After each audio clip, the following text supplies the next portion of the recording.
और 12 में आने का मेरा मुख्य मकसद है कि पहले जो जेके सिंथेटिक्स के मजदूरों की संघर्ष है उसको समझने की और साथ देने की, और आने वाले दिनों में उनका मदद हम कैसे कर सकते हैं, उसके लिए हमारे यहाँ आना हुआ।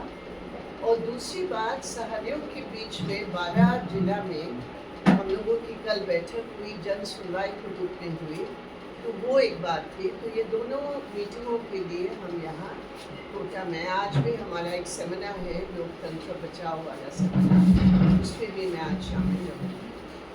मुख्य बात ये है कि राजस्थान में जब से भारतीय जनता पार्टी की डबल इंजन की सरकार का गठन हुआ, किसान मजदूरों के ऊपर एक बहुत तेजी के साथ एक हमला आदिवासियों के ऊपर, दलितों के ऊपर बढ़ा है। पहली बात यह है कि स्मार्ट मीटर वाला जो एक मुद्दा है, जो पूरे राजस्थान भर में किसानों को और नागरिकों को प्रभावित किया जा रहा है, ये पूरा स्मार्ट मीटर का जो एक स्कीम है, एक प्रोजेक्ट है, वो प्राइवेट कंपनियों को मदद देने के लिए ये पूरा स्कीम बनाया गया है।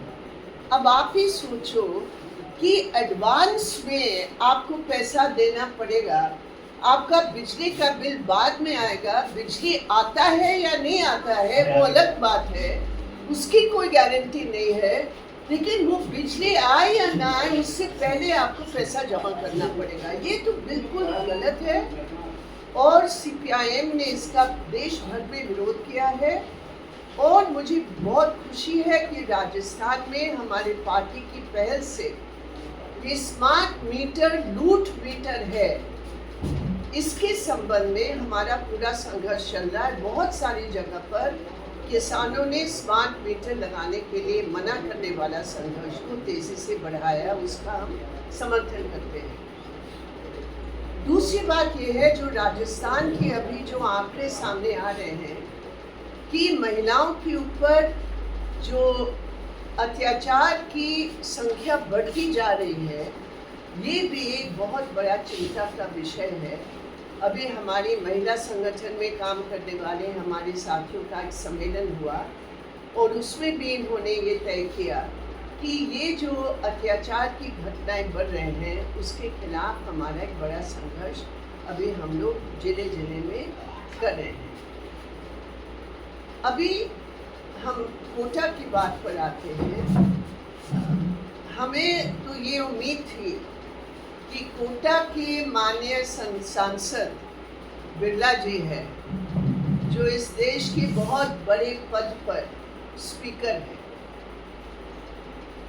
लेकिन यहाँ आकर मुझे दुख हुआ और खेद हुआ कि बिरला जी की अपने कंस्टिट्यूएंसी में लगातार मजदूर कानूनी हक को लेकर धरने पर बैठे हैं। अभी 196 दिन पूरे हुए, बस 200 दिन आप समझ लीजिए, लेकिन एक बार सांसद महोदय ने खबर तक नहीं दी। वोट तो कोटा के मजदूरों ने दिया, वोट तो कोटा के नागरिकों ने दिया, कानून से मजदूर जीता। कानूनी संघर्ष में मजदूरों की जीत हो गई कि मजदूरों को या तो नौकरी दो, जमीन बेच नहीं सकते हो और मजदूरों का बकाया देना अनिवार्य है, ये तो कानून में आ गया। लेकिन जब बीजेपी की सरकार, बीजेपी के यहाँ कॉर्पोरेशन जो है वो अमल में नहीं ला रहे हैं, 200 दिन मजदूर बैठे हैं धरने पर, बारिश में, गर्मी में, लेकिन सांसद महोदय खबर तक नहीं। अभी हम जब दिल्ली वापस जाएंगे तो हमारे सांसदों से बातचीत करके हम कैसे, क्योंकि अपने इलाके की खबर नहीं रखी है सांसद जी ने, तो हम अपने सांसदों के द्वारा उनको ये खबर पहुंचाएंगे जो उनकी डोरस्टेप पर हो रहा है, और मैं उम्मीद करती हूँ कि उनके हस्तक्षेप से ये मुद्दा हल हो।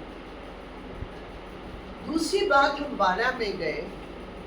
मोदी जी का बहुत बड़ा प्रचार है कि जो हमारे देश के विशेष 75 आदिवासी समूह हैं, जिसको PVTG के नाम पर रेखांकित किया गया, पहचान किया गया, पर्टिकुलरली वल्नरेबल ट्राइबल ग्रुप, विशेष पीड़ित आदिवासियों की समूह, जिसमें यहाँ राजस्थान में भी कई समूह ऐसे हैं जिसमें सहरिया का सबसे बड़ा नाम है।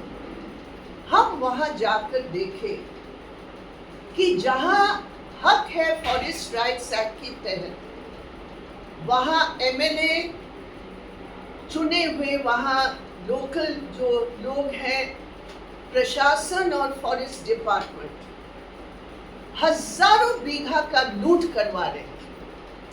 हम जिम्मेदारी के साथ कह सकते हैं, हजारों बीघा का लूट जो आदिवासियों का हक है, जिन जमीनों पर आदिवासियों का पट्टा का भी हक है, वहां वो जमीन गैर आदिवासी जिनका कोई अधिकार नहीं बनता है, वहां वो पेड़ों को काट रहे हैं, वो जमीन पर कब्जा कर रहे हैं, और वहां की आदिवासियों को जो मोदी जी की पहचान में केंद्रित है, उनको जमीन से बेदखल कर रहे हैं। हम वहां गांव में गए, हमने देखा जो मेडिकल रिपोर्ट है महिला का 6.0 HB है, हीमोग्लोबिन है। हमने देखा, उन्होंने दिखाया हमें। तो वहां प्राथमिक स्वास्थ्य केंद्र बोलकर कुछ है नहीं। कहाँ ये हजारों करोड़ पैसा खर्च हो रहा है? मोदी जी जो बोल रहे हैं, या तो वो गलत बोल रहे हैं, या जहां पैसा आ रहा है वो लूट कर रहे हैं। दोनों में से एक तो होगा। हमने देखा सड़क नहीं है, हमने देखा स्कूल एकदम, मतलब क्या कहेंगे, खंडर वहां बना हुआ है, क्लासरूम्स नहीं है वहां पंचायत कमरा वहां बना है, वो उसके चारों तरफ पानी भरा हुआ है। वहां जो सरपंच मैडम रही, उनका नाम है अद्भुती बाई, बहुत बढ़िया सरपंच है। उन्होंने मुझे बताया, बार बार जा रहे हैं ब्लॉक डेवलपमेंट ऑफिसर के पास, वो एक पैसा भी हमें नहीं दे रहे हैं। और देखे हम लोगों को दीवार पर चढ़ के वहां पंचायत कमरे में जाना। आप बताइए। तो कहने का अर्थ ये है कि डबल इंजन गवर्नमेंट अगर लूट का गवर्नमेंट बनता है, इसका मतलब डबल इंजन लूट हो रहा है राजस्थान में। ये मेरा कहना है। तो इसके बारे में भी अभी हमारे दूरीचंद जी, जो हमारे राष्ट्रीय उप कन्वीनर है आदिवासी अधिकार राष्ट्रीय मंच के, अभी ये सब उनके साथ बातचीत करके ट्राइबल कमिश्नर के वहाँ भी जाएंगे, पहले कलेक्टर से भी मिलेंगे बारां के, और फिर हम लोग ST कमिश्नर से भी मिलेंगे, और ये तमाम बातों को वहाँ रखेंगे। और उसकी जवाबदेही हमें चाहिए कि आदिवासियों के नाम पर जो बजट बना है वो कहाँ खर्च हो रहा है। ये एक बहुत बड़ा सवाल बारां जिला की PVTG सहरिया ग्रुप की समूह से मिलकर मुझे पता चला। ये इसके अंदर एक मैं सवाल पूछ रहा हूँ, प्रश्न पूछना चाहे। ये भी जो आप बारां का जिक्र कर रहे हैं सहरिया वाला, ये तो सहरिया की हालत तो यहाँ पर शुरू से ही दयनीय है। कई सारी सरकारें आई, अभी डबल इंजन आई हो चाहे ट्रिपल इंजन आई हो, तब भी वही स्थिति थी, आज भी वही स्थिति, उनमें तो कोई भी सुधार नहीं हुआ। सवाल ये है कि मोदी जी ने ऐलान किया है, इस बजट स्पीच में भी ऐलान किया है कि हम इतने दयालु हैं कि PVTG के लिए 24,000 करोड़ का बजट हमने तय किया है और जो हम खर्च कर रहे हैं। वहाँ जब हम गए, वहाँ के समूह के भाई बहनों ने हमें बताया कि हमें कुछ पता ही नहीं है कि ये पैसा कहाँ है, आया नहीं आया, कहाँ खर्च हो रहा है। हम तो केवल विज्ञापनों में पढ़ते हैं कि हमारे नाम से इतना पैसा है।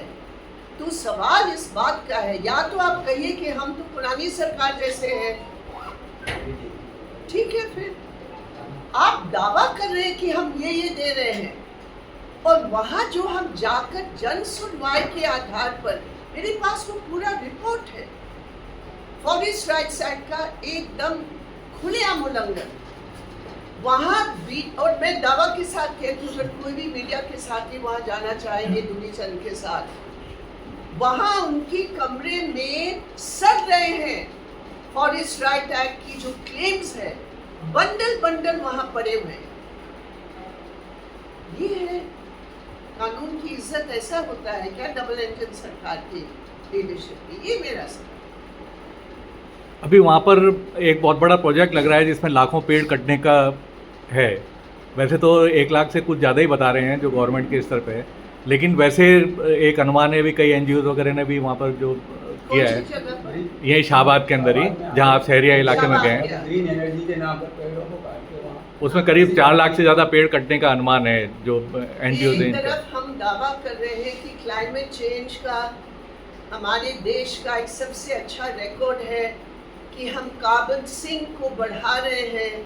कार्बन सिंक का मतलब जो पेड़ पौधे फॉरेस्ट है, वो है अंतर्राष्ट्रीय पैमाने पर कि जो खराब वायु है, वो जितने पेड़ आप लगाएंगे वो वायु साफ होता है। तो वो तो एक दावा आप कर रहे हो, यहाँ अडानी अंबानी के नाम पर प्रोजेक्ट देकर लाखों पेड़ आप कटवा रहे हैं। अभी छत्तीसगढ़ में भी वो पूरा कोयला माइन को, जो बिल्कुल नो गो एरिया था, उसमें लाखों पेड़ कटवा रहे हैं। तो ये दोहरी नीति है। और इसके कोई खिलाफ- प्रश्न जो भी पूछना चाहे जैसे ये जो स्कूल वाली आपने बात कही, पंचायत वाली बात कही आपने, कि पानी से गिरा हुआ है और आप फिर दीवार पे से होके गए, हाँ, ये कौन सा गाँव है? असेंबली ये फाटक असेंबली फाटक पंचायत हेडक्वार्टर फाटक ये नई बनी है, खटका से अलग होकर असेंबली फाटक बनी है। उसमें कोई दीवार नहीं है पूरी तरह से, और कोई वहाँ नहीं, तक दीवार जाने का है, रास्ता नहीं। लेकिन सड़क नहीं एक है। साइड की दीवार बनी हुई है, पूरा मैदान में पानी भरा हुआ है, घास उगा हुआ है, कोई रास्ता पंचायत तक जाने का नहीं।